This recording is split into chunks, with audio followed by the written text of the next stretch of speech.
What's going on YouTube? This is Hero Stormwolf and welcome back to another Skyrim mods video. Today we're going to be taking a look at a update to the Uchiha Clan, which adds a couple of new summons and some balance changes. A look at a mod called Assistant Spells and another one called Tavern Games. Starting off with the changes of the Uchiha Clan, this is version 1.5. You will notice that there are a few things that have changed in the mod configuration, or excuse me, not the mod configuration, but in the magic spells themselves. For one, there's no longer anything called Sharingan Full Power. It's just been renamed to Sharingan Awakening and Sharingan. This was just to the removal of it, so you would have to customize your abilities in the mod configuration menu under the Uchiha Clan and Sharingan. This is where you will now change most of your settings that you want for your Sharingan Full Powers. Things like that. As you can see here, you can customize different settings to have what you want.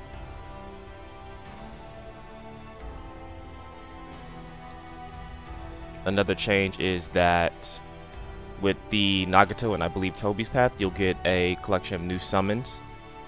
One is you will summon a undead dragon. Another one is a large wolf, a mud crab, and a rhinoceros. These are supposed to imitate Nagato's summon from the anime themselves. We'll start with the rhinoceros. Takes a few seconds to summon. And here you are.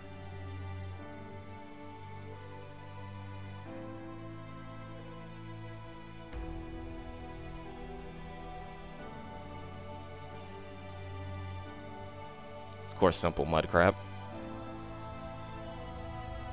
Nothing special about that. It's just a mud crab.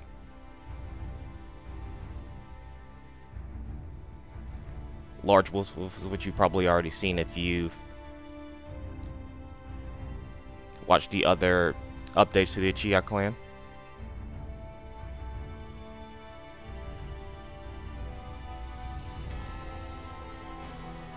And here is the large undead dragon.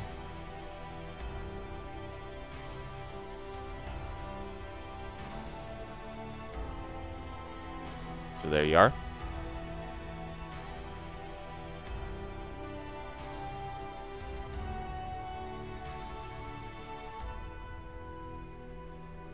Love to keep moving around.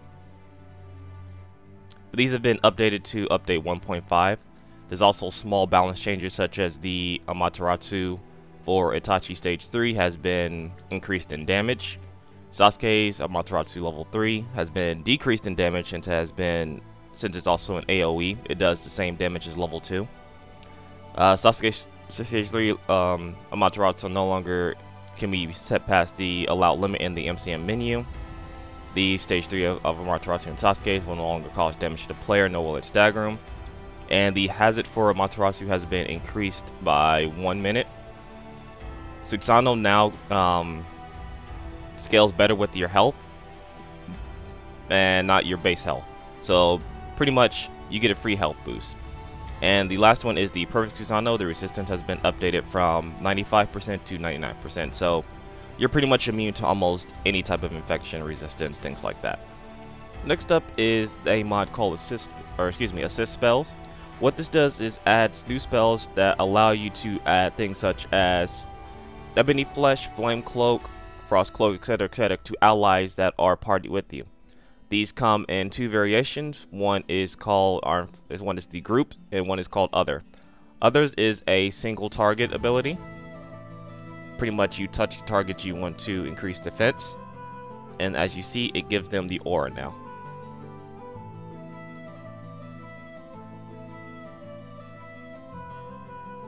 These can be, I believe these can be stacked with each other. But this allows you to play a more protective role if you like the healer or something like that. This allows you to play that role more efficiently. And this is just a quick example of the group spell that comes with it as well. Oak Flesh Group.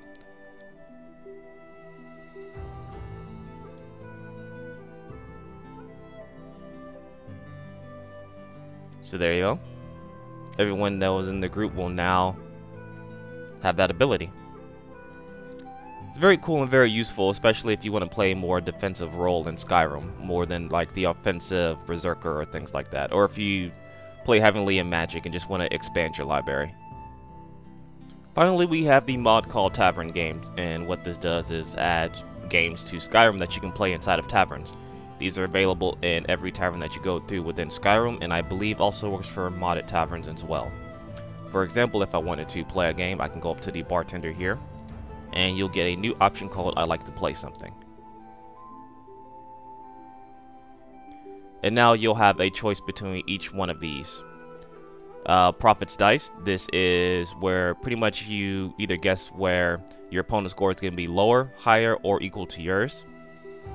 The Battle of Heroes, this is a card game that's in Skyrim. It's a little weird to explain the rules, but the rules will be on the page themselves. The rules to this one is the game requires not only luck, but a sense of strategy from the players. It can divide the game in 3 steps. First, each player places their bets.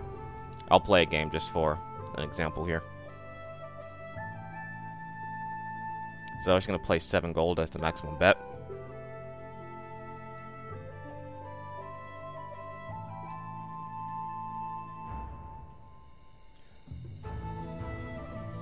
So that's the current stats of what's being bet here.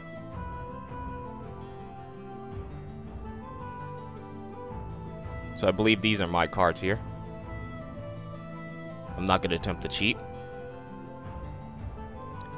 Alexa, you will throw the dice to boost your hand's power. Someone costs you 3 seconds, which will go to or throw the dice. Do not throw the dice.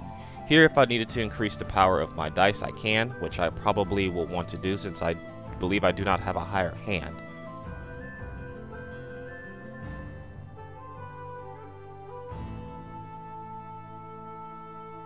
So now my cards total is boosted up to 21. And I believe he used dice to boost his attack power.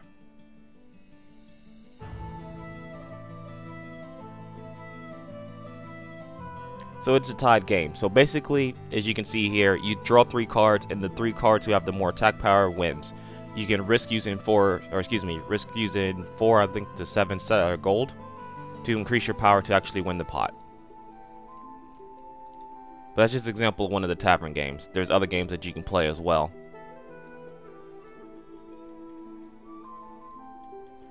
The next one is Dice Jack. It is another popular game within Skyrim. This is reading off the description. One of the players throws 2 dice. The score is then multiplied by 3. The number you obtain is the maximum score do not exceed. Then the player tosses a coin. If it falls on heads, one of them throws the dice. Otherwise, the other one throws them.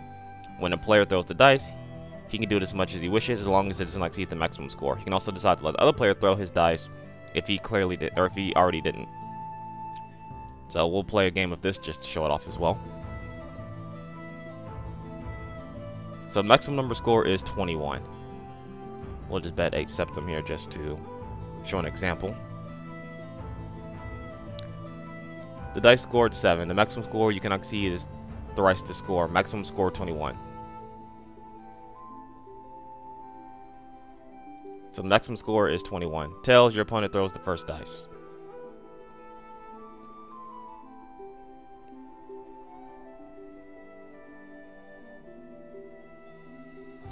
Do you want to throw the dice again to increase your score? Your current score is 6. His current score is 21. 2 dice throwings.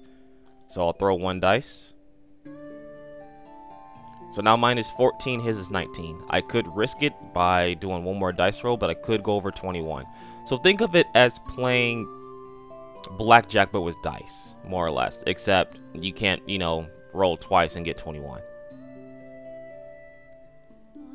See, I exceeded the maximum score of 21 by going to 24. I lost the game. So I lost 16 septums. There is one more thing I believe you can do, is you can buy things such as lotteries. See if I can find it here.